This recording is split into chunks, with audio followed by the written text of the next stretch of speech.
నమస్తే తెలంగాణ ప్రజలారా, మీరు చూస్తున్నది నిరుద్యోగి న్యూస్. నేను మిరామషో. ఇక మీకు ముందుగాల చెప్పే ముచ్చట ఎందులా అంటే, మరి మీ ప్రాంతంలో ఏమన్నా సమస్యలు ఉంటే మీరు వార్త చూస్తున్నప్పుడు మన ఛానల్ నెంబర్ కనబడుతుంది, మీకోసం నేను అని. మరి మన ఛానల్ నెంబర్ 9966877787.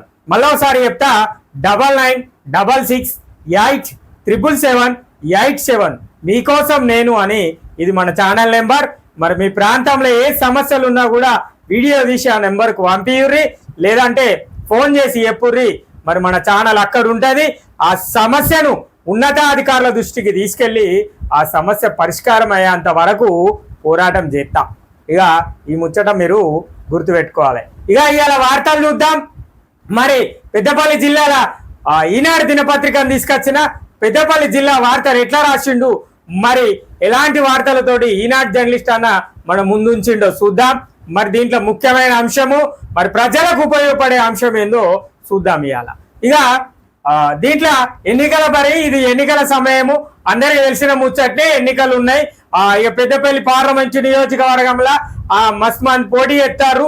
63 మంది ఉండే, అది ఇప్పుడు 42 మంది అయ్యారు. ఇక వాళ్ళందరికి నిన్న గుర్తులు కూడా ఇచ్చిర్రు, అయిపోయారు. ఇక వాళ్ళు పోటీ చేస్తారు. ఇక ఎవరెవరు ఎట్లా పోటీ చేస్తారో, ఎట్లా ప్రచారం చేస్తారో మనం చూడొచ్చు. కానీ మన ప్రజలకు ఉపయోగపడే వార్త, మరి ప్రజలకు అవసరమైన వార్త, మరి మనకు అవసరం ఏ విధంగా ఉంటుంది, మరి అది ఏం చేయాలి, మరి అది పట్టణాల అభివృద్ధి ఎట్లా జరగాలి, గ్రామాల అభివృద్ధి ఎట్లా జరగాలి, మరి నీటి కాలుష్యం లేకుండా ఎట్లా ఉండాలి, మరి వాతావరణ కాలుష్యం లేకుండా ఎట్లా ఉండాలి. మరి ఇల్లు ఈ అన్న ఇలా ఒక మంచి వార్తను తీసుకొచ్చిండు. మరి ఆ వార్త ఏందో చూద్దాం ఇవాళ. ఇక చెత్త సమస్యకు పరిష్కారం ఎన్నడో, చెత్త సమస్యకు పరిష్కారం ఎన్నడో అంటే చెత్త సమస్య కాదు, చెత్త మన ఇళ్లలో వాడుకొని ఉపయోగించి వ్యర్థ పదార్థాలను పడేసే చెత్తకు పరిష్కారం ఎప్పుడు అని చెప్పేసి అన్న రాసిండు. మరి ఎక్కడ ఇది అంటే, the great municipal corporation Peddapalli జిల్లా రామగుండం మున్సిపల్ కార్పొరేషన్ ఏందట అంటే చూడాలి. ఇక Ramagundam municipal corporation dumping yard సమస్య పట్టి పీడిస్తుంది. కేంద్ర రాష్ట్ర పరిశ్రమలకు నిలయంగా ఉన్న ఈ ప్రాంతంలో ఆయా సంస్థలకు చెందిన స్థలాలే అధికంగా ఉన్నాయి. దీంతో డంపింగ్ యార్డ్ కోసం స్థలం కేటాయింపు ప్రశ్నార్థకంగా మారుతుంది. గత కొన్నేళ్లుగా చెత్త నిర్వహణలో పాలక వర్గం అధికారులు శ్రద్ధ కనబరచకపోవడంతో నగరంలో వ్యర్థాలు పేరుకుపోతున్నాయి. చెత్తను ఎక్కడ వేయాలో అర్థం కాని పరిస్థితులు కూడా నెలకొన్నాయి. ఎట్టకేలకు పొడి చెత్త ప్లాస్టిక్ సామాగ్రిని గౌతమి నగర్ లోని చెత్త నిర్వహణ కేంద్రంలో నుంచి ఓ గుత్తేదారు ద్వారా హైదరాబాద్ లో మళ్ళీ ఉపయోగించడానికి పంపించడంతో కొంతమేరకు పొడి చెత్త సమస్య తీరినట్లయింది. తడి చెత్త సమస్యకు మాత్రం పరిష్కారం లభించడం లేదు. డంపింగ్ యార్డ్ కోసం ప్రత్యేకంగా స్థలం లేకపోవడంతో చెత్త నిర్వహణ కోసం ప్రభుత్వం ప్రకటించిన పథకాలు రామగుండంలో అమలుకు నోచుకోవడం లేదు. ప్రత్యేకంగా స్థలంలో లేకపోవడంతో ఇక్కడ ఖాళీ స్థలం కనబడిస్తే అక్కడే వ్యర్థాలను పారబోస్తున్నారట. ఇక మన ఫస్ట్ నుంచి మనం ఎన్నో నుంచో మాట్లాడుకునే the great Ramagundam municipal corporation లా అసలు డంపింగ్ యార్డ్, మరి తీసుకుపోయిన చెత్త అంతా వేయడానికి ఓ స్థలమే లేదు. ముందుగా అంతకుముందు ఓ సింగరేణి సంస్థ ఒక కాల స్థలాన్ని ఇస్తే అక్కడ ఊసేది. ఇక వాళ్ళు సింగరేణి వాళ్ళు మళ్ళీ వాళ్ళ జాగాలు తీసుకొని వాళ్ళు ఓసీలు ప్రారంభించుకున్నారు. మరి మళ్ళీ ఎక్కడ వేయాలో తెలియక మరి రామగుండం మున్సిపల్ కార్పొరేషన్ మన సమ్మక్క సారలమ్మ గోదావరి బ్రిడ్జి ప్రాంగణ ప్రాంతం, అదే గోదావరి నదీ తీర ప్రాంతంలో వేసింది. ఇక అక్కడ మళ్ళా జాతర సమయం వస్తున్నదని చెప్పేసి ఆ చెత్తను తీసుకుపోయి ఇప్పుడు FCIకి సంబంధించిన పంప్ హౌస్ దగ్గర పోతారు. అసలు రామగుండం కార్పొరేషన్ కి చెత్త వేసుకోవడానికి కూడా డంపింగ్ యార్డ్ స్థలమే లేదని చెప్పేసి చెప్తారు. ఇక అసలు రామగుండంలో ఏమున్నది, పేరు గొప్ప రామగుండం, మరి చూస్తే ఇక పేరు గొప్ప ఊరు దిబ్బ అన్న పరిస్థితే ఉంటది. రామగుండం పేరు చెప్పుకుంటే ఢిల్లీకి పోయి కూడా రామగుండం అంటే గుర్తుపడతారు. ఇక ఊళ్ళకి వచ్చి చూస్తే ఏముండదు, అంతా చెత్త చెదారం, ఏడ చూసినా ఏది కనబడ్డా అంతా ఆగం కథ అనే కనబడుతుంది ప్రజలారా. ఇక రామగుండం మున్సిపల్ కార్పొరేషన్ ప్రజలకు చెప్పేది ఏంటంటే ఇక మీరు ఏ ప్రాంతంలో ఉన్నా అంటే ఏ డివిజన్లు ఉన్నా కూడా రోడ్ల నిర్వహణ సక్రమంగా ఉంటుంది, తాగునీటి సరఫరా సక్రమంగా ఉంటుంది. ఇక అండర్ గ్రౌండ్ డ్రైనేజీలు అయితే సూపర్ గా పనిచేస్తాయి. ఇక ఇంకా చెప్పుకోవాలనుకుంటే ఇక చెత్త ఏడ చూసినా చెత్తే కనబడుతుంది, ఎటువైనా చెత్తే కనబడుతుంది. మనం ఏ పని అడిగినా కూడా ఇక ఎలక్షన్ కోడ్ అనేది ఉన్నది, మరి ఆ తర్వాతనే చేస్తారు. ఇక ఈ స్థలాన్ని కూడా ఎలక్షన్ కోడ్ అయిపోయినాక కమిషనర్ సార్ని అడిగితే చెప్తాడు. ఇప్పుడు అడిగితే మరి ఎలక్షన్ కోడ్ కదా మరి ఎట్లా పోయి అని చెప్పేసి చెప్తారు. మనం గతంలో అంటే గత పాలకుల అసెంబ్లీ ఎన్నికలు మొన్న జరిగిన దానికంటే ముందు ఎలక్షన్ల ప్రచారంలో ప్రస్తుత ఎమ్మెల్యే మకాన్ సింగ్ రాజాన్నను మనం అడిగినాం, మరి అన్న 2A మోడీ పరిస్థితి ఏంది, మరి డంపింగ్ ఏం లేదు, అట్లానే బ్రిడ్జి పైన కంచె లేదు, మరి అనేక మంది బిడ్డలు అలా దునికి చచ్చిపోతారు మరి గోదావరిలో అని చెప్పినాం. మరి ఆ అన్న కూడా చెప్పిండు ప్రత్యేకంగా చొరవ తీసుకుంటా అని. మరి ఇప్పుడు ఎలక్షన్ బిజీలు ఉన్నారు. మన నిన్న ప్రత్యేక స్టోరీలో మనం అసలు ఈ విషయాన్ని మర్చిపోయిన నేను మళ్ళొక్కసారి మళ్ళీ ఎమ్మెల్యే గారు కలిసినప్పుడు మరి ఈ యొక్క చెత్త స్థలానికి మున్సిపల్ కు సంబంధించిన డంపింగ్ యార్డ్ కోసం స్థలాన్ని కేటాయించురు అన్న ప్రభుత్వం నుంచి మరి, లేకపోతే ఈ యొక్క రామగుండం మున్సిపల్ కార్పొరేషన్ పరిస్థితి ఎటుపోతుందో చెత్త కార్పొరేషన్ అయిపోతుంది అన్న అని చెప్తా. అన్న కూడా మనకి చెప్పిండు సమస్యలు ఏమున్నా కూడా నా ముందుకు తీసుకురారి, నేను చొరవ తీసుకొని ఆ సమస్యను పరిష్కరించేంత వరకు ప్రయత్నం చేస్తా అని చెప్పేసి చెప్పిండు. చూడాలి, ఇది ఎమ్మెల్యే గారి దృష్టికి మరొకసారి తీసుకుపోవాలి, చూద్దాం. ఇక ఆది నుంచి ఇదే సమస్య ప్రతిసారి కాదు, రామగుండం మున్సిపల్ కార్పొరేషన్ మున్సిపాలిటీ ఏర్పడ్డ తర్వాత అప్పుడు మొదలు పెడితే ఇప్పుడు కార్పొరేషన్ అయినాక కూడా మరి ఇదే సమస్యనట, చెత్త వేయడానికి స్థలం లేదు అని చెప్పేసి ఈ అన్న చెప్తాండి. ఇక జనగామ గ్రామ పంచాయతీ నుంచి మొదలుకొని దశల వారీగా రామగుండం నగరపాలక స్థాయి పెరిగినప్పటికీ డంపింగ్ యార్డ్ సమస్య తీరడం లేదు. అడ్డగుంటపల్లె చెరువు కట్ట పైన అత్యధిక చెత్తను పడేస్తుండేవారు. క్రమక్రమంగా అక్కడ నిర్మాణాలు పెరగడంతో పాటు చెత్త వేయడానికి స్థానికులు అభ్యంతరం వ్యక్తం చేయడంతో నిలిపేసిరు. ఇక సుందిళ్ల సమీపంలో సుమారు 10 ఎకరాల స్థలాన్ని సింగరేణి యాజమాన్యం నగరపాలక డంపింగ్ యార్డ్ కోసం గతంలో కేటాయించినప్పటికీ అధికారికంగా అప్పగించలేదు. డంపింగ్ యార్డు అభివృద్ధి కోసం ప్రభుత్వం ప్రత్యేక ప్రణాళికలతో నిధులు విడుదల చేసిన పనులు చేపట్టలేకపోయారు. సింగరేణి ఉపరితల గని విస్తరణతో డంపింగ్ యార్డ్ స్థలాన్ని సింగరేణి యాజమాన్యం తిరిగి స్వాధీనం చేసుకోవడంతో సమస్య తీవ్రమై కొన్ని రోజులు గౌతమి నగర్ లో ఎదురుగా ఉన్న RFCL బూడిద చెరువు స్థలంలోనూ చెత్తను పడేస్తూ ఉండేవారు. స్థానికులు RFCL పైన అభ్యంతరాలతో అక్కడ వీలు కాలేదు. రామగుండంలో డంపింగ్ యార్డ్ కోసం స్థలం కేటాయించడంతో చెత్త నిర్వహణకు సంబంధించిన యంత్రాలను బిగించి ప్రత్యేక ఏర్పాట్లు చేశారు. కొద్ది రోజుల్లోనే దుర్గంధం రావడంతో పాటు ఈగలు, దోమలు, కీటకాలు నివాసాల్లోకి వస్తున్నాయంటూ స్థానికులు ఆయా ట్రాక్టర్లను అడ్డుకున్నారు. ఇక చేసేది లేక గోదావరి నది ఒడ్డున సమ్మక్క సారలమ్మ జాతర స్థలంలో చెత్తను వేస్తుండగా ఇటీవల సమ్మక్క సారలమ్మ జాతర రావడంతో తప్పనిసరి పరిస్థితుల్లో గోదావరి ఒడ్డున పడేసిన చెత్తను చదును చేసి పైన మట్టితో కప్పేసిరు. ఇక నేను మీకు చెప్పేదేదా, ఇక ముందుగా ఎప్పుడు జనగామ గ్రామ పంచాయతీలు ఉన్నప్పటి నుంచి మొదలు పెడితే ఇప్పుడున్న రామగుండం మున్సిపల్ కార్పొరేషన్ గా మారినప్పటి వరకు డంపింగ్ యార్డ్ కి సంబంధించిన స్థలం లేదు. ఇక సింగరేణి సుందిళ్ల ప్రాంతంలో 10 ఎకరాలు ఇస్తే మరి దానికి ప్రణాళిక వేసుకోలే, దాని మీద పైసలు పెట్టలే. పైసలు వచ్చినాయి కానీ సిద్దిపేట, మెదకు, హైదరాబాదు, మరి ఎందుకంటే రామగుండం ప్రజలంతా పోయి రామగుండం మున్సిపల్ కార్పొరేషన్ ప్రజలంతా పోయి ఆ సిద్దిపేట, మెదక్ ప్రాంతాలల్లో లేదంటే భువనగిరి ప్రాంతాలలో బతుకుతారు. అందుకనే అప్పుడున్న అధికారులు, అంతకుముందున్న గత పాలకులు కూడా అట్లనే చేసిరు. ఇక ఆ స్థలం ఆడ వచ్చిన పైసలు తీసుకుపోయి ఆడబెట్టుడు, ఇక ఈడ ఎప్పటి సిప్ప ఈడ దేనికి వెళ్ళే పరిస్థితినే కనబడు. ఈడ సిప్పలు కొట్లాడతానే అయ్యా అంటే ఇక వేరే ప్రాంతాన్ని అభివృద్ధి చేస్తాం, మరి ఇక్కడ పైసలు బాగున్నాయని చెప్పేసి పట్టుకొని పోయి వేరే కాడబెట్టుడు. మనకు ఉన్నది సింగరేణి సంస్థ, అటు FCI, అదే RFCL, ఇటు పోతే NTPC, ఈ 3 సౌజన్యంతో రామగుండం మున్సిపల్ కార్పొరేషన్ అభివృద్ధి చేసుకోవాలి. కానీ ఈ 3 సౌజన్యంతో పక్క జిల్లాలైన సిద్దిపేట, మెదక్ జిల్లాలను అభివృద్ధి చేసిరు గతంలో. ఇక సింగరేణి పైసలు తీసుకుపోయి సిద్దిపేటలో పెట్టుడు, సింగరేణి పైసలు తీసుకుపోయి అక్కడున్న అధికారులకు బిల్డింగ్లు కట్టించుడు. ఇక్కడ లేరా అధికారులు, ఇక్కడ లేరా పని చేసేటోళ్ళు, ఇక్కడ అవసరం లేదా ప్రజలకు? మరి ఇట్లాంటి కనీస సౌకర్యాలు తీసే పరిస్థితి గోదావరి నది మీద బ్రిడ్జి పైన కంచె ఏర్పాటు చేసే పైసలు ఎటు పోయినాయి అంటే తెలియదు. 500 కోట్లు, 200 కోట్లు, 300 కోట్లు అని గతంలో లెక్కలు చెప్పేది. మరి ఆ పైసలన్నీ ఎక్కడికి పోయినాయో, సింగరేణి ఇచ్చిన పైసలు ఏడికి పోయినాయో, RFCL ఇచ్చిన పైసలు ఏడికి పోయినాయో, NTPC ఇచ్చిన పైసలు ఏడికి పోయినాయో. కానీ ఒక RTI సమాచార హక్కు చట్టాన్ని కనుక మనం ఉపయోగించుకుంటే ఈ కథలన్నీ బయటికి వస్తాయి. ప్రజలారా, ఎవరైనా మంచిదే, రాబోయే రోజుల్లో వేయాలి.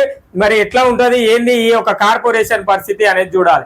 జనగాములు ఉన్నప్పుడు మరి ఏం ఏడబోయాలో తెలియక అడ్డగుండలో పోసిర్రు, అడ్డగుంట ఆడ అభ్యంతరం వ్యక్తం చేసుకొస్తే రామగుండంలో పోసిర్రు, ఆడ అభ్యంతరం వ్యక్తం చేస్తే సుందిలలో పోసిర్రు, సుందిల సింగరేణి వాళ్ళు ఆల స్థలాన్ని తీసుకుంటే సమ్మక్క సారలమ్మ గోదావరి నది ఒడ్డున పోసిర్రు. ఇక ఏం చేయక ఇప్పుడు ఏం అర్థం కాక RFCL పంప్ హౌస్ దగ్గర పోతారు. ప్రజలారా, ఇక ఎక్కడ పోయాలో చెత్త పోసుకోవడానికి కూడా రామగుండం మున్సిపల్ కార్పొరేషన్ కు జాగలేదు. ఇక ఆ సమస్య పరిష్కారం ఎన్నడైతుందో చూడాలి, ఎట్లయితుందో చూడాలి. ఇక గోదావరి నది ఒడ్డున RFCL పంప్ హౌస్ స్థలంలో చెత్తను పడేస్తున్న నగరపాలక వాహనం. ఇక RFCL అరే ఇంకా ఎన్ని రోజులు అయ్యా అక్కడ పోతారు మీరు, మా స్థలాన్ని మేము తీసుకుంటాం, మీరు ఇక్కడ ఏం చేయొద్దంటే మళ్ళీ తీసుకొచ్చి ఇక ఏడ పోతారో తెలియదు. కానీ నేను మున్సిపల్ కార్పొరేషన్ కి అయితే ఒక మంచి సలహా ఇస్తాను. గోదావరి కానీ ప్రధాన చౌరస్తాలో పోయిరు చెత్త, అక్కడైతే బాగా స్థలం ఉన్నది చౌరస్తాల, ఇవాళ వెట్టూర్రి. మరి ఆ పట్టణ అభివృద్ధి అనేది కనబడుతుంది. ఏమనిపిస్తుందో ఎందుకు అనిపిస్తుందో ఆ మున్సిపల్ కార్పొరేషన్ అధికారులకు అయితే నాకైతే తెలియదు. కానీ ఎన్ని సంవత్సరాలు అవుతుంది మున్సిపల్ కార్పొరేషన్ ఏర్పడి, మున్సిపాలిటీ ఏర్పడి ఎన్ని సంవత్సరాలు అవుతుంది, నగర పంచాయతీ ఏర్పడి ఎప్పుడైంది, ఎప్పటి నుంచి ఎక్కడ జనగామ, ఎక్కడ రామగుండం మున్సిపల్ కార్పొరేషన్, ఇంకా కూడా స్థలాని కోసం దొరకడం లేదంటే ఇక ఏం చెప్తాండ్రో తెలుస్తలేదు. ఇక మరి సింగరేణిని అడిగితే స్థలం కేటాయిస్తుంది, కానీ ఆ స్థలాన్ని అభివృద్ధి చేయడానికి పైసలు పెడతారు, ఆ బడ్జెట్ తీసుకుపోయి మళ్ళా ఎక్కడ పెడతారో తెలియదు. మరి మార్పు కోరిర్రు, మరి ఈ మార్పును మీ చెత్తను తీసుకొచ్చి మరి ప్రధాన చౌరస్తలు పోయిర్రి, అప్పుడు డంపింగ్ యార్డ్ స్థలము మరి ఎవరిస్తారో చూద్దాం. మరి అధికారులకు ఎలా ఉందో తెలియదు. కానీ మరి పాలించే నాయకులకు కూడా మరి గతంలో వాళ్ళే ఉండే, ఇప్పుడు కూడా ప్రస్తుతం ఆ నాయకులే ఉన్నారు కాబట్టి ఆ నాయకులకు కూడా చెప్తానా, మరి ఒక మున్సిపల్ కార్పొరేషన్లో చెత్త వేసుకోవడానికి స్థలం లేకపోతే ఎట్లా అయ్యా? మరి రోజు ప్రతి డివిజన్ల నుంచి ప్రతి ఇంటి నుంచి వచ్చిన చెత్తను ఎక్కడ వేయాలి, మరి ఆ చెత్తను మళ్ళీ ఎట్లా రీసైక్లింగ్ చేయాలి అన్న ఆలోచనలు ఉండాలి. ₹1 కోటి పెట్టి ఓ వాహనం తెచ్చుడు, 60 లక్షలు 70 లక్షలు పెట్టి ఒక వాహనం తెచ్చుడు, అది ఆన్నే పెట్టుడు, ఆ చెత్తల వారేసుడు, అది అచేగోడు, అది తుప్పు పట్టుడు, ఇక గా పరిస్థితులు ఏర్పాటు చేసుడు. ఇక మీరు ఏం అభివృద్ధి చేస్తారు, మీరు ఏం పాలన చేస్తారో నాకైతే అర్థమైతే లేదు. కానీ ఈ స్థలం గురించి అయితే ఎమ్మెల్యే రాజన్ననైతే చెప్పాలి. మరి రాజన్నకు మరొకసారి గుర్తు చేయాలి. ఎందుకంటే మరి మన కార్పొరేషన్ ఏర్పడి గిన్నేళ్ళు అవుతుంది. మరి మన కార్పొరేషన్ ఏర్పడిన తర్వాత నుంచి చెత్త వేసుకోవడానికి కూడా కార్పొరేషన్ కు స్థలం లేదు. జర దయించి ఆ యొక్క ప్రభుత్వం నుంచి ఈ యొక్క స్థల ఏర్పాటు చేయుర్రి, మీరే దగ్గరుండి దానికి ప్రణాళిక వేసి దాన్ని అభివృద్ధి చేయుర్రు అని చెప్పాలి. మళ్ళీ ఈయన ఏమంటే వీళ్ళు సిద్దిపేట, మెదకు, హైదరాబాద్ అని చెప్పేసి, భువనగిరి అని చెప్పేసి అడిదికి పోయి మళ్ళీ అక్కడ ఈ యొక్క ఫండ్ను తీసుకుపోయి ఆడబెడతారు. ఈ బడ్జెట్ లెక్కల గురించి మరి ఎన్నికలు అయిపోయాక ఎమ్మెల్యే గారి దగ్గరికి పోయి మరి మన దగ్గర ఉన్న సమాచార హక్కు చట్టం ద్వారా మరి ఆ బడ్జెట్ వివరాలను తెచ్చి ఆ ఎమ్మెల్యే గారికి అప్పచెప్తా.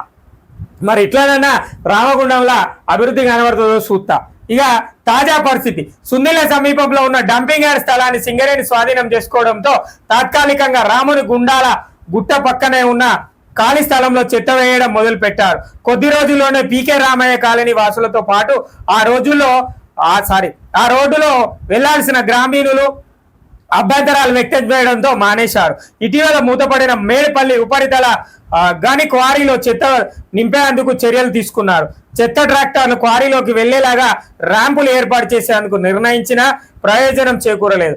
ఆ తర్వాత సుందిళ్ల సమీపంలోని మరో స్థలాన్ని డంపింగ్ యార్డ్ కోసం కేటాయించిన స్థానికుల అభ్యంతరంతో ప్రయోజనం లేకపోయింది. దీంతో చేసేది ఏం లేక గోదావరి ఒడ్డున నగరపాలక పంప్ హౌస్ పక్కనే ఉన్న రామగుండం ఎరువుల కర్మాగారం పంప్ హౌస్ స్థలంలో గత కొంతకాలం గా నగరపాలక సంస్థ చెత్తను వేస్తున్నది. మనకి స్థలాలు ఉన్నాయి అమ్ముకుంటాయి, ఒకవేళ ఉంటే ఆక్రమణకు గురైన వాటి గురించి పట్టించుకోదు. మరి ఆ స్థలం ఎట్లా పోయింది అనేది కూడా ఆలోచన చేయాలి. సుందిళ్ళ కాడ పెడితే ఆ ఊరోళ్ళు అభ్యంతరం వ్యక్తం చేసి, గౌతమ్ నగర్ లో పెడితే అక్కడ ఆ కాలనీ వాసులు అభ్యంతరం వ్యక్తం చేసి, అంటే ఇళ్ళలో పెడితే అభ్యంతరమే వ్యక్తం చేస్తారు కదా ప్రజలారా. మనం కూడా ఆలోచన వేసుకోవాలి కదా. ఎక్కడైతే పట్టణానికి దూర ప్రాంతంలో మరి ఏ గ్రామీణ ప్రాంతాలు కానీ ప్రజలు సంచారం లేని ప్రాంతంలో చెత్తను వేసి దాన్ని రీసైక్లింగ్ ఉపయోగించి దాని ద్వారా మళ్ళీ ఉపయోగకరమైన విషయాలను తీసుకురావాలి. కానీ అట్లాంటి కార్యక్రమాలను వదిలేసి రామగుండం మున్సిపల్ కార్పొరేషన్ ఇక చెప్పుకుంటే రామగుండం మున్సిపల్ కార్పొరేషన్ గురించి మాట్లాడుకుంటే ఇక ఉడవది. చెత్తలో కూడా చెత్త స్థలంలో కూడా దందానే ఉంటది, ఇక ఉద్యోగాలనే దందానే ఉంటది, ఆర్ఎఫ్సిఎల దందానే కనబడుతుంది. ఇక గోదావరి బ్రిడ్జి మీద కంచె ఏర్పాటు చేయాలన్న బాధ అనిపిస్తుంది. ఇక పట్టణ ప్రాంతాలలో రోడ్లను ఏర్పాటు చేయాలన్న బాధ అనిపిస్తుంది, కాలువలను ఏర్పాటు చేయాలన్న బాధ అనిపిస్తుంది. ఎవరికి బాధ అనిపిస్తుంది? అధికారులకు బాధ అనిపిస్తుంది. మేమనమేమో ఉండేదా, ఈడ సచ్చేదా, మనం బతికేదా, ఇది మన ప్రాంతం ఏమన్నా మరి మనకు అవసరమా? గోదావరి కాని ప్రజలు, రామగుండం మున్సిపల్ కార్పొరేషన్ ప్రజలు ఉంటారు, మనకేం అవసరం? వాళ్ళ యొక్క వాళ్ళ జీవన విధానం మనకెందుకు? 4 రోజులకు ఒకసారి పంపట్టేంది. మరి మీరు కూడా ఉన్న ప్రాంతంలో 5 రోజులకు ఒకసారి పంపు సరఫరా చేసుకోరు తాగునీటిని, తెలుస్తుంది బాధ ఏందనేది. ఇక చెత్త అంటారా, ఇక చెత్త నిర్వహణ ఏడబోయారు, ప్రధాన చౌరస్తలో పోయిరు. గోదావరి కాని పట్టణాల్లో ఉన్న ప్రధాన చౌరస్తలో పోతే మరి అట్టనన్నా ఇక అత్తది కావచ్చు. మరి మున్సిపల్ కార్పొరేషన్ కు వేరే ఏమన్నా ఆలోచన? మరి ఇట్లాంటి ఆలోచనలు లేవు మనకు. మరి ఇట్లాంటి ఆలోచనలు చెయ్యరు. మరి ఇక్కడ వేయాలి, మరి దీనికి ఒక ప్రణాళిక, శాశ్వత పరిష్కారం చూసుకోవాలి. దీనికి ముందుగా మరి చెత్తను తీసుకుపోతాం, చెత్తను ఎక్కడ పోయాలనేది ఒక శాశ్వత పరిష్కారం అనేది చెయ్యాలి. రామగుండంలో రాజకీయాలే మారుతున్నాయి తప్ప రామగుండం మున్సిపల్ కార్పొరేషన్ అభివృద్ధి అయితే మారతలేదు. ఏడైతే మార్పు అయితే కనబడతలేదు. మార్పు కనబడతలేదు అంటే ఎట్లా మార్పు కనబడతలేదు? కార్పొరేషన్ పరంగా మార్పులు కనబడతలేదు. మరి స్థల కేటాయింపు ఎన్నో గత సంవత్సరాల నుంచి స్థలం లేదు. మరి ఆ స్థలాన్ని ఏర్పాటు చేసుకోవాలి. మరి ఆ స్థలం గురించి పరిశీలన చేయాలి. ఇంకా చెప్పుకోవాలి. ఇక కార్పొరేషన్ ఏం చేయాలి?